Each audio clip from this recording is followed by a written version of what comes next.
તો મોરબીથી હાલ મહત્વના સમાચાર સામે આવ્યા છે। મોરબીથી હાલ મહત્વપૂર્ણ વિગતો મળી છે, જ્યાં નજરબાગ પાસે બાળકનો મૃતદેહ મળવાનો મામલો પ્રકાશમાં આવ્યો છે। બાળકના શરીરના માથાનો ભાગ પણ આજે મળી આવ્યો છે। તો ગઈકાલે બાળકના મૃતદેહનો અડધો ભાગ મળી આવ્યો હતો। કમરથી નીચેનો ભાગ પોટલામાં ફેંકાયેલો મળી આવ્યા હતા। તો મોરબીનો આ બનાવ સામે આવ્યો છે, જ્યાં મોરબી તાલુકા પોલીસે તપાસનો ધમધમાટ શરૂ કરી દીધો છે।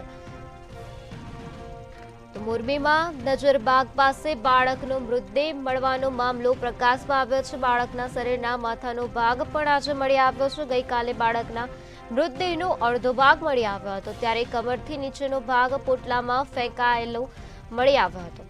ત્યારે આ બનાવ અંગે પોલીસને જાણ કરવામાં આવી હતી, ત્યારે મોરબી તાલુકા પોલીસે તપાસનો ધમધમાટ શરૂ કર્યો છે। રેલવે ટ્રેક પાસે કપાયેલી હાલતમાં તેના અંગો મળી આવ્યા છે, ત્યારે આંતરિક અંગો અને વસ્ત્રો પોટલામાંથી મળી આવ્યા હતા। તો હાલ આ સમગ્ર મામલે પોલીસ દ્વારા વધુ કાર્યવાહી હાથ ધરવામાં આવે છે। મોરબીના નજરબાગ પાસેનો આ બનાવ પ્રકાશમાં આવ્યો છે, જ્યાં બાળકનો મૃતદેહ મળી આવ્યો છે।